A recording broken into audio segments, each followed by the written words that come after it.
নমস্কাৰ প্ৰিয় দৰ্শক, প্ৰজ্ঞান ইউনিভাৰ্ছ চেনেলত আপোনালোকক সকলোকে স্বাগতম জনাইছো। আজিৰ ভিডিঅ'টোত বৃশ্চিক ৰাশিৰ বাবে অতি বিশেষ হ'ব, কাৰণ 2025 চনৰ 24 অক্টোবৰত বুধ গ্ৰহ আপোনাৰ ৰাশিত প্ৰৱেশ কৰিব আৰু মাত্ৰ 3 দিন পিছত 2025 চনৰ 27 অক্টোবৰত মংগল গ্ৰহ বৃশ্চিক ৰাশিত প্ৰৱেশ কৰিব। এতিয়া কল্পনা কৰক, যেতিয়া আপোনাৰ ৰাশিত প্ৰজ্ঞাৰ দেৱতা বুধ আৰু শক্তিৰ দেৱতা মংগল গ্ৰহ একত্ৰিত হ'ব, তেতিয়া কি হ'ব? হয়, ভাগ্য সলনি কৰাৰ সময় এটা সময়ৰ আৰম্ভ হ'বলৈ ওলাইছে। গতিকে ভিডিঅ'টো শেষলৈকে নিশ্চয় চাব, কাৰণ আজি মই আপোনালোকক কম কোনবোৰ ক্ষেত্ৰত আপোনাৰ প্ৰচণ্ড উপকাৰ হ'ব, কি কি কথাৰ পৰা সাৱধান হ'ব লাগে আৰু কোনবোৰ জ্যোতিষৰ প্ৰতিকাৰে আপোনাক এই সময়ক সোণালী যুগলৈ ৰূপান্তৰিত কৰাত সহায় কৰিব। গতিকে আৰম্ভ কৰো আহক বৃশ্চিক ৰাশিৰ ভাগ্য সলনি কৰা সম্মিশ্ৰণ 24 আৰু 27 অক্টোবৰ 2025। গতিকে পলম নকৰি আহক আমি ভিডিঅ'ৰ মাজলৈ সোমাই যাওঁ। প্ৰিয় দৰ্শক, প্ৰথমতে জানো আহক বুধ আৰু মংগল গ্ৰহ মানে কি। প্ৰথমে এই দুটা গ্ৰহৰ কি আমি বুজি লওঁ। বুধ মানে আপোনাৰ বুদ্ধি, চিন্তা, ক্ষমতা, যোগাযোগৰ দক্ষতা, ব্যৱসায়িক বুদ্ধিমত্তাৰ প্ৰভু। যেতিয়া বুধ গ্ৰহ শক্তিশালী হয়, তেতিয়া এজন ব্যক্তিৰ সিদ্ধান্ত শুদ্ধ হয়, যোগাযোগৰ দক্ষতা ফলপ্ৰসূ হয় আৰু তেওঁলোকৰ কাম দ্ৰুতগতিত আগবাঢ়ি যায়। এতিয়া মংগল গ্ৰহৰ কথা কওঁ। শক্তি, সাহস, আত্মবিশ্বাস আৰু কৰ্মৰ দেৱতা। মংগল গ্ৰহৰ শক্তিশালী হলে ব্যক্তিয়ে যিকোনো সাধন কৰিব পাৰে, লক্ষ্য, সফলতা আৰু খ্যাতি।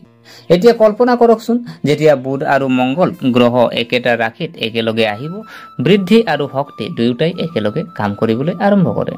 তাৰ অৰ্থ হ'ল দৃঢ় চিন্তা আৰু দ্ৰুত পদক্ষেপ। আৰু এতিয়া যিহেতু মংগল গ্ৰহ নিজেই বৃশ্চিক ৰাশিত শাসক, যেতিয়াই ই নিজৰ চিনত প্ৰৱেশ কৰে তেতিয়া দুগুণ শক্তি সক্ৰিয় হয়। গতিকে এই সময় আপোনাৰ বাবে পাৱাৰ বুষ্টাৰ হিচাপে কাম কৰিব। প্ৰিয় দৰ্শক, ইয়াৰ পিছত বুধ আৰু মংগল গ্ৰহ কেতিয়া বৃশ্চিক ৰাশিত প্ৰৱেশ কৰিব আমি জানো আহক। 24 অক্টোবৰ 2025 বৃশ্চিক ৰাশিত প্ৰৱেশ কৰিব বুধ ৰাশি, আৰু 27 অক্টোবৰ 2025 মংগল গ্ৰহত প্ৰৱেশ কৰিব, যিহেতু মংগল গ্ৰহই বৃশ্চিক ৰাশিত প্ৰৱেশ কৰিব। এতিয়া এই দুটা একেলগে আপোনাৰ ৰাশিটো 2025 চনৰ প্ৰায় 6 ডিচেম্বৰলৈকে সক্ৰিয় কৰি ৰাখিব। অৰ্থাৎ এই গোটেই 1.5 মাহটোৱে আপোনাৰ একশ্যন টাইম, আপোনাৰ সোণালী সময়। প্ৰিয় দৰ্শক, এতিয়া জানো আহক কেৰিয়াৰ আৰু চাকৰিৰ ওপৰত প্ৰভাৱ কি পৰিব। চাওক, যেতিয়া বুধ গ্ৰহ আপোনাৰ ৰাশিত প্ৰৱেশ কৰিব, তেতিয়া আপোনাৰ চিন্তা, কৌশল আৰু পৰিকল্পনা ক্ষমতা বৃদ্ধি পাব। আপুনি যি ভাবিব সেয়া এতিয়া কৰ্মলৈ পৰিণত হ'বলৈ আৰম্ভ কৰিব। যদি আপুনি নতুন চাকৰি বিচাৰিছে, তেন্তে এইটো এটা অতি শুভ সময়। প্ৰমোচনৰ বাবে অপেক্ষা কৰি আছে নেকি? আপোনাৰ বছ আপোনাৰ পক্ষত থাকিব। আপুনি ব্যৱসায় চলাই নেকি?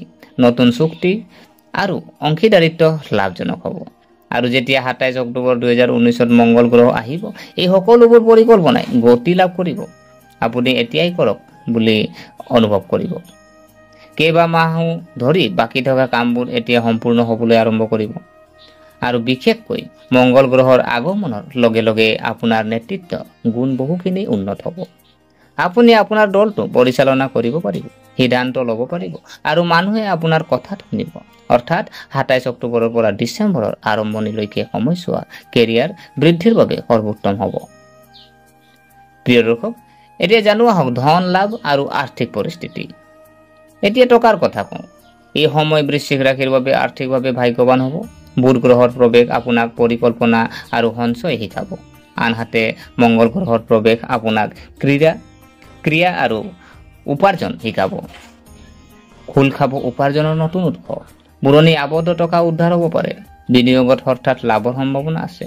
কিন্তু এটা সতৰ্কবাণী, মংগল গ্ৰহই কেতিয়াবা উত্তেজনাত ইন্দ্ৰিয় হেৰুৱাই পেলোৱাৰ পৰিস্থিতিৰ সৃষ্টি কৰে। গতিকে শ্বেয়াৰ বজাৰত ৰেছ মুভ বা বৃহৎ বিনিয়োগ নকৰিব। সুস্থ পৰামৰ্শ বিচাৰিব আৰু বিবেচনাপূৰ্ণ সিদ্ধান্ত লওক। লগতে এই সময়ত সঞ্চয়ৰ প্ৰতিও গুৰুত্ব দিব। যিমানে সঞ্চয় কৰিব, সিমানেই নৱেম্বৰ আৰু ডিচেম্বৰ মাহত লাভৱান হ'ব। এতিয়া আমি জানো আহক প্ৰেম আৰু সম্পৰ্ক। প্ৰিয় দৰ্শক, এতিয়া আটাইতকৈ আৱেগিক অংশটোলৈ আগবাঢ়ো আহক। প্ৰথমতে সম্পৰ্ক চাওক, যেতিয়া বুধ আপোনাৰ ৰাশিত থাকে আপুনি নিজকে ফলপ্ৰসূভাৱে প্ৰকাশ কৰিবলৈ সক্ষম হৈছে। অৰ্থ কাৰোবাৰ লগত যদি ভুল বুজাবুজি হৈছে তেতিয়া কথা বতৰাৰ জৰিয়তে সকলো সমাধান কৰিব পাৰি। আৰু যেতিয়া মংগল গ্ৰহ আহিব আবেগ, আত্মবিশ্বাস আৰু ৰোমাঞ্চ বৃদ্ধি পাব।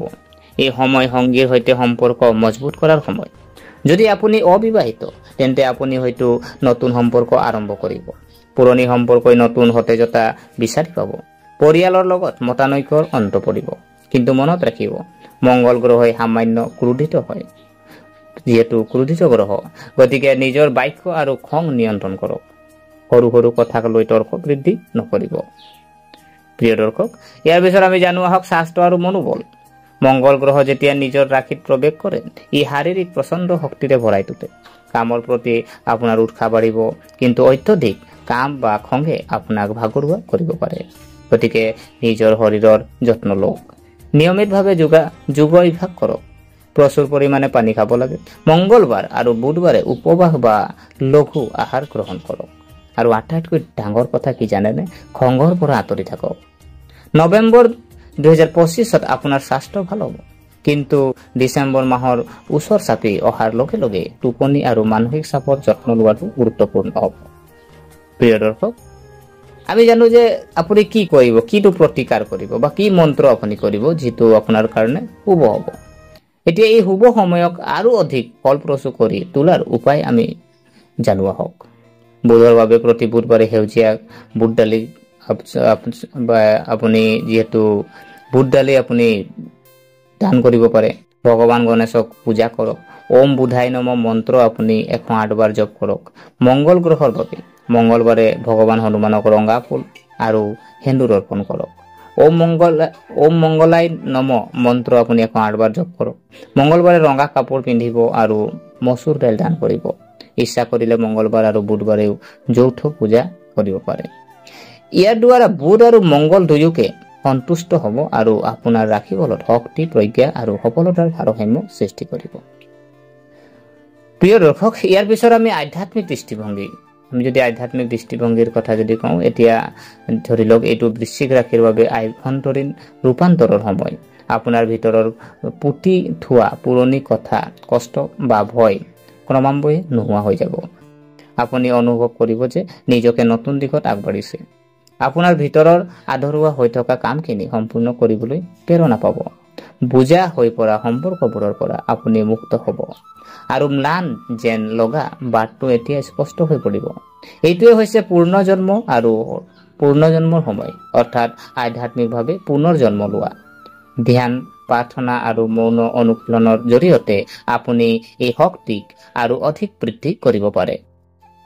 প্ৰিয় দৰ্শক, আপুনি কিছু সাৱধানতা অৱলম্বন কৰিব লাগিব। এতিয়া আমি কিছু গুৰুত্বপূৰ্ণ সতৰ্কবাণী আলোচনা কৰিম। অতিমাত্ৰা আত্মবিশ্বাস পৰিহাৰ কৰক।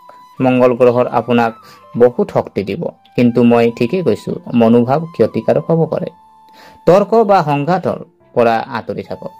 বুধৰ কণ্ঠ আৰু মংগল গ্ৰহৰ তাপ মিলি শব্দবোৰক কঠোৰ কৰি তুলিব পাৰে। সেইবাবে শান্ত হৈ থকাটোৱে আপোনাৰ শ্ৰেষ্ঠ অস্ত্ৰ। ৰিস্ক বিনিয়োগ এৰক। অক্টোবৰৰ শেষৰ সপ্তাহত কোনো ডাঙৰ বিনিয়োগ নকৰিব। নৱেম্বৰৰ পিছত সিদ্ধান্ত লোৱাটো অধিক নিৰাপদ হ'ব। স্বাস্থ্যক সহজভাৱে ল'ব নালাগে। বহুত কামৰ মাজত শৰীৰৰ কথা শুনা ভাগৰ অনুভৱ কৰিলে নিশ্চয় জিৰণি লওক। প্ৰিয় দৰ্শক, ইয়াৰ পিছত সামৰণি আমি যদি চাওঁ এতিয়ালৈকে আপুনি নিশ্চয় সেই কথা বুজি পাইছে। 2025 চনৰ 24 অক্টোবৰৰ পৰা 27 অক্টোবৰৰ মাজত সময়ছোৱা কেৱল বৃশ্চিক ৰাশিৰ বাবে ভাল নহ'ব, এয়া আচৰিত হ'ব। বুধে আপোনাক চিন্তা দিব, মংগল গ্ৰহই আপোনাক শক্তি দিব আৰু একেলগে তেওঁলোকে আপোনাক ভাগ্যৰ আশীৰ্বাদ দিব।